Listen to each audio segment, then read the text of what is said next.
Leitura diária da Bíblia. Hoje, 30 de novembro de 2024, iremos ler dos capítulos 6 ao 10 da primeira carta de Paulo aos Coríntios. Paulo censura o litígio entre os irmãos. Capítulo 6. Quando algum de vocês tem uma questão contra outro, como se atreve a submeter isso a juízo diante dos injustos e não dos santos? Ou vocês não sabem que os santos hão de julgar o mundo? Ora, se o mundo deverá ser julgado por vocês, será que vocês não são competentes para julgar as coisas mínimas? Por acaso vocês não sabem que havemos de julgar os próprios anjos?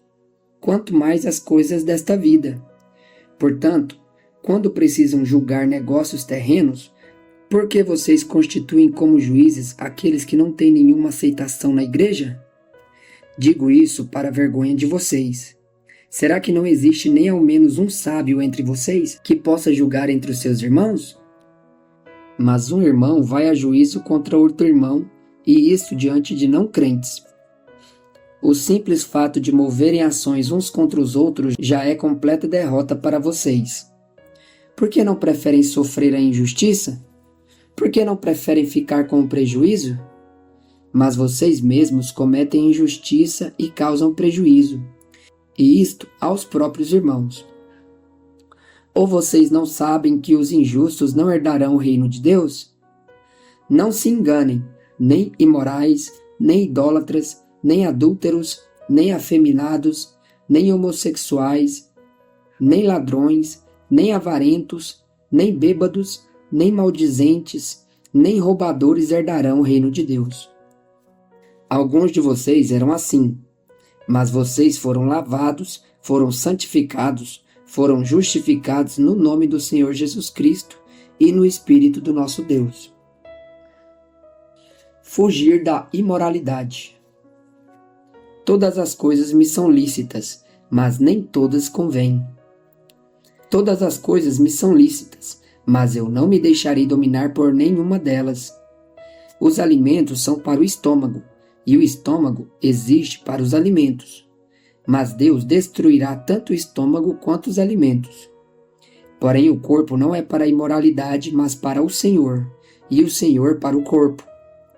Deus ressuscitou o Senhor e também nos ressuscitará pelo seu poder. Vocês não sabem que o corpo de cada um de vocês é membro de Cristo? E será que eu tomaria os membros de Cristo e os faria membros de uma prostituta? De modo nenhum. Ou não sabem que o homem que se une à prostituta forma um só corpo com ela? Porque, como se diz, os dois se tornarão uma só carne. Mas aquele que se une ao Senhor é um só espírito com ele. Fujam da imoralidade sexual. Qualquer outro pecado que uma pessoa cometer é fora do corpo. Mas aquele que pratica imoralidade sexual peca contra o próprio corpo. Será que vocês não sabem que o corpo de vocês é santuário do Espírito Santo, que está em vocês e que vocês receberam de Deus e que vocês não pertencem a vocês mesmos? Porque vocês foram comprados por preço.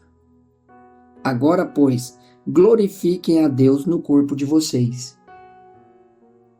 Questão sobre o casamento. Capítulo 7. Quanto ao que vocês me escreveram, é bom que o homem não toque em mulher. Digo que por causa da imoralidade, cada homem tem a sua esposa, e cada mulher tem o seu próprio marido. Que o marido conceda à esposa o que lhe é devido, e também, de igual modo, a esposa ao marido. A esposa não tem poder sobre o próprio corpo, e sim o marido. E também, de igual modo, o marido não tem poder sobre o próprio corpo, e sim a esposa. Não se privem um ao outro, a não ser talvez por mútuo consentimento por algum tempo, para se dedicarem à oração. Depois, retomem a vida conjugal, para que Satanás não tente vocês por não terem domínio próprio. E digo isto como concessão e não como mandamento. Gostaria que todos os homens fossem como eu. No entanto, cada um tem de Deus o seu próprio dom. Um, na verdade, de um modo, outro de outro. E os solteiros e as viúvas digo que lhes seria bom se permanecessem no estado em que também eu vivo. Mas se não conseguem se dominar, que se casem, porque é melhor casar do que arder em desejos. Aos casados, ordeno, não eu, mas o Senhor, que a mulher não se separe do marido. Mas se ela se separar, que não se case de novo, ou que se reconcilie com seu marido, e que o marido não se divorcie da sua esposa. Aos outros digo eu, não o Senhor. Se algum irmão estiver casado com uma mulher não crente, e esta concorda em morar com ele, não se divorcie dela. E se uma mulher estiver casada com um homem não crente, e este concorda em viver com ela, que ela não se divorcie do marido. Porque o marido não crente é santificado no convívio da esposa, e a esposa não crente é santificada no convívio do marido crente. Se não fossem assim, os filhos de vocês seriam impuros, porém agora são santos. Mas se o não crente quiser separar-se, que se separe. Em tais casos não fica sujeito à servidão, nem ao irmão, nem à irmã. Deus chamou vocês para viverem em paz. Pois você, ó mulher, como sabe se salvará o seu marido? Ou você, ó marido, como sabe se salvará a sua mulher? Uma vida conforme o chamado de Deus. No mais, que cada um ande segundo o que o Senhor lhe concedeu, conforme Deus o chamou. É isto que ordeno em todas as igrejas. Foi alguém chamado estando circunciso? Não desfaça a circuncisão. Foi alguém chamado estando incircunciso? Não se faça circuncidar.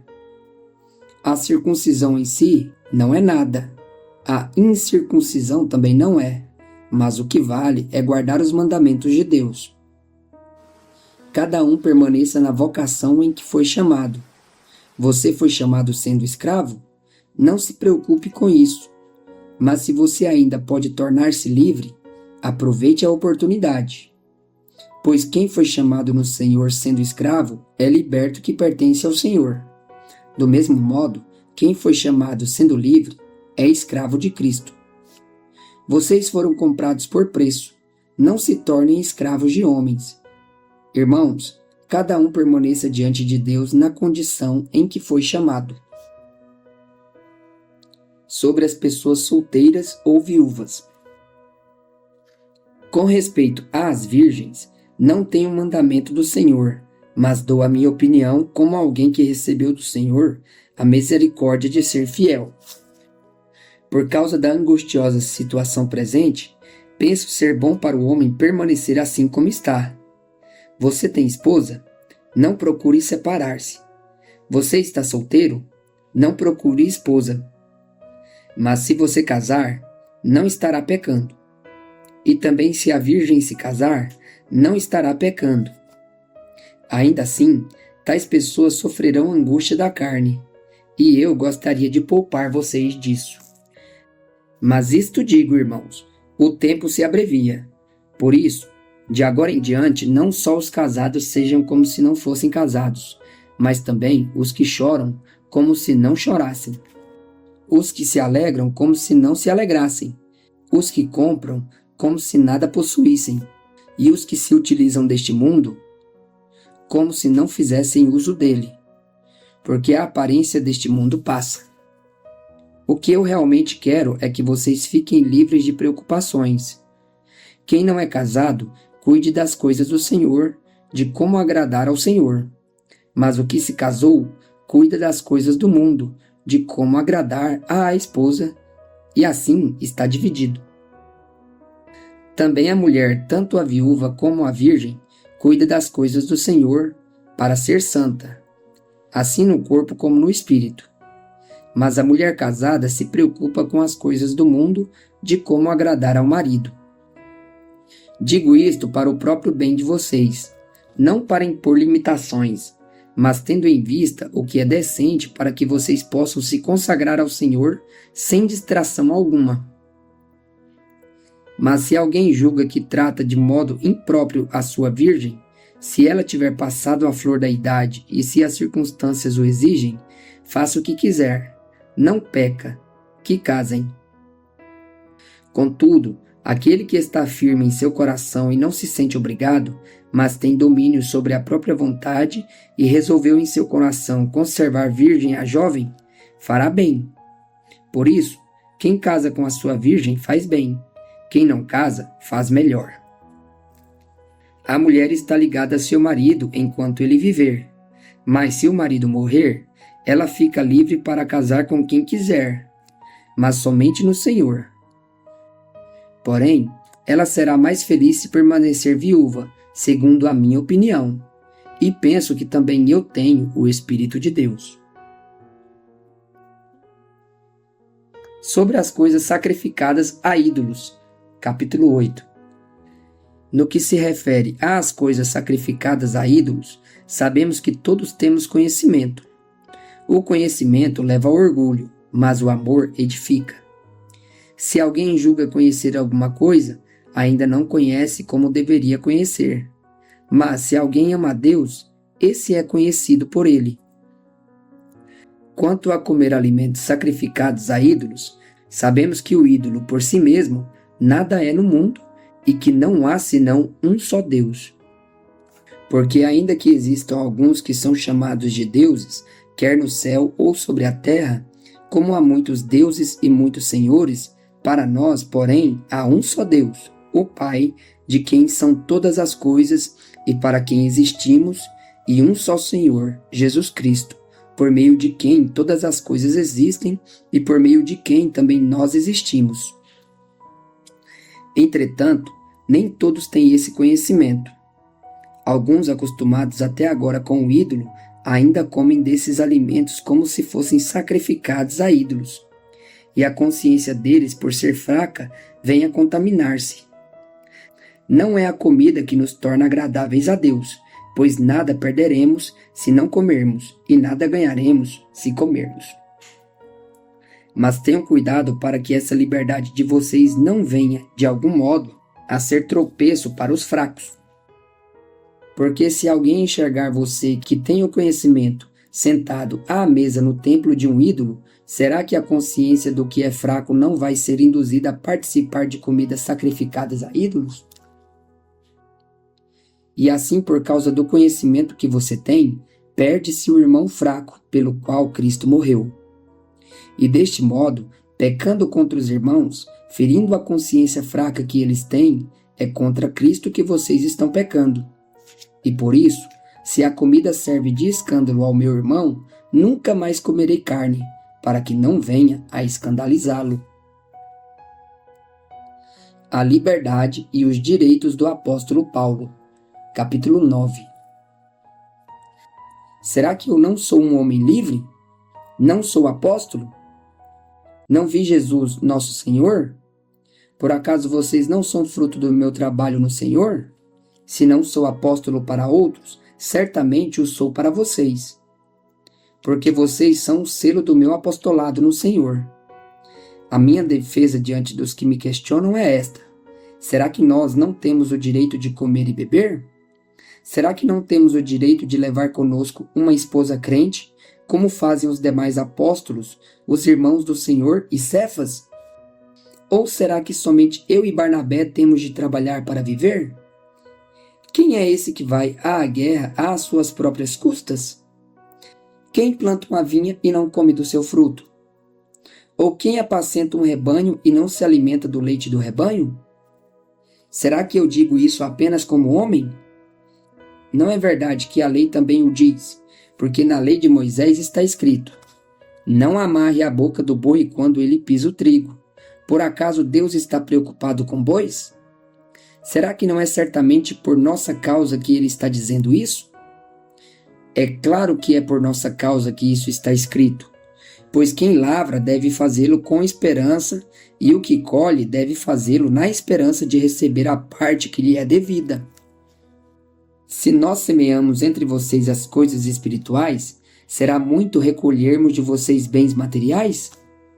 Se outros participaram desse direito sobre vocês, não temos nós em maior medida? Entretanto, não fazemos uso desse direito. Pelo contrário, suportamos tudo para não criarmos qualquer obstáculo ao Evangelho de Cristo. Vocês não sabem que os que prestam serviço sagrado se alimentam do próprio templo e os que servem ao altar participam do que é oferecido sobre o altar? Assim também o Senhor ordenou aos que pregam o Evangelho, que vivam do Evangelho. Eu, porém, não tenho feito uso de nenhuma destas coisas e não escrevo isto para que assim se faça comigo. Preferiria morrer a deixar que alguém me tire esta glória. Se anuncio o Evangelho, não tenho que me gloriar, pois sobre mim pesa essa obrigação. Porque ai de mim se não pregar o Evangelho. Se o faço de livre vontade, tenho recompensa, mas se o faço por obrigação, é porque uma responsabilidade me foi confiada. Nesse caso, qual é a minha recompensa? É que, anunciando o Evangelho, eu o apresente de graça, para não me valer do direito que ele me dá. Porque, sendo livre de todos, fiz-me escravo de todos, a fim de ganhar o maior número possível. Para com os judeus, fiz-me como judeu, a fim de ganhar os judeus. Para com os que vivem sob o regime da lei, como se eu mesmo assim vivesse, para ganhar os que vivem debaixo da lei. Embora eu não esteja debaixo da lei. Ao sem lei, como se eu mesmo fosse, não estando sem lei para com Deus, mas debaixo da lei de Cristo, para ganhar os que vivem fora do regime da lei. Fiz-me fraco para com os fracos, a fim de ganhar os fracos. Fiz-me tudo como todos, a fim de, por todos os modos, salvar alguns. Tudo faço por causa do Evangelho, para ser também participante dele.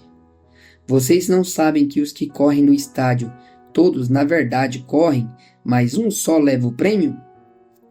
Corram de tal maneira que ganhem o prêmio. Todo atleta em tudo se domina. Aqueles para alcançar uma coroa corruptível, nós, porém, a incorruptível. Assim corro também eu, não sem meta. Assim luto, não como desferindo golpes no ar. Mas esmurro meu corpo e o reduzo à escravidão, para que, tendo pregado a outros, não venha eu mesmo a ser desqualificado.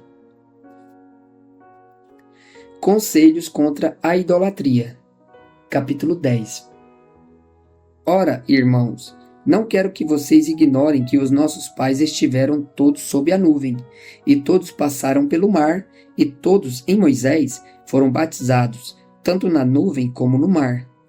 Todos eles comeram do mesmo alimento espiritual e beberam da mesma bebida espiritual, porque bebiam de uma pedra espiritual que os seguia, e a pedra era Cristo. Mas Deus não se agradou da maioria deles, razão pela qual ficaram prostrados no deserto. Ora, estas coisas se tornaram exemplos para nós, a fim de que não cobicemos as coisas más, como eles cobiçaram. Não sejam idólatras, como alguns deles foram, conforme está escrito. O povo assentou-se para comer e beber, e levantou-se para se divertir. E não pratiquemos imoralidade, como alguns deles o fizeram e caíram mortos, num só dia, 23.000. Não ponhamos Cristo à prova, como alguns deles fizeram e foram mortos pelas serpentes. Não fiquem murmurando, como alguns deles murmuraram e foram destruídos pelo exterminador. Estas coisas aconteceram com eles para servir de exemplo e foram escritas como advertência a nós, para quem o fim dos tempos tem chegado. Por isso, aquele que pensa estar em pé, veja que não caia. Não sobreveio a vocês nenhuma tentação que não fosse humana, mas Deus é fiel e não permitirá que vocês sejam tentados além do que podem suportar. Pelo contrário, juntamente com a tentação, proverá livramento, para que vocês a possam suportar. Portanto, meus amados, fujam da idolatria. Falo como as pessoas sábias. Julguem vocês mesmos o que digo. Não é fato que o cálice da bênção que abençoamos é a comunhão do sangue de Cristo? E não é fato que o pão que partimos é a comunhão do corpo de Cristo? Porque nós, embora muitos somos unicamente um pão, um só corpo, porque todos participamos do único pão. Considerem o Israel segundo a carne. Não é verdade que aqueles que se alimentam dos sacrifícios são participantes do altar? O que quero dizer com isto? Que o que é sacrificado ao ídolo é alguma coisa? Ou que o próprio ídolo tem algum valor? Não. Digo que as coisas que eles sacrificaram são sacrificadas a demônios e não a Deus. E eu não quero que vocês estejam em comunhão com os demônios. Vocês não podem beber o cálice do Senhor e o cálice dos demônios. Não podem ser participantes da mesa do Senhor e da mesa dos demônios. Ou provocaremos ciúmes no Senhor? Somos por acaso mais fortes do que Ele? Os limites da liberdade cristã. Todas as coisas são lícitas, mas nem todas convêm. Todas as coisas são lícitas, mas nem todas edificam. Ninguém busque o seu próprio interesse, e sim o do seu próximo. Comam de tudo que se vende no mercado, sem questionamento algum por motivo de consciência. Porque do Senhor é a terra e a sua plenitude. Se alguém que não é crente convidá-los para comer e vocês quiserem ir, comam de tudo que for posto diante de vocês, sem questionamento algum por motivo de consciência. Porém, se alguém disser a vocês: isto é coisa sacrificada a ídolo, não comam, por causa daquele que deu a informação e por motivo de consciência. Consciência digo não a sua propriamente, mas a do outro. Pois, por que a minha liberdade deve ser julgada pela consciência de outra pessoa? Se eu participo com gratidão, por que sou criticado por causa daquilo, porque dou graças? Portanto, se vocês comem ou bebem ou fazem qualquer outra coisa, façam tudo para a glória de Deus. Não se tornem motivo de tropeço nem para judeus, nem para os gentios, nem para a igreja de Deus.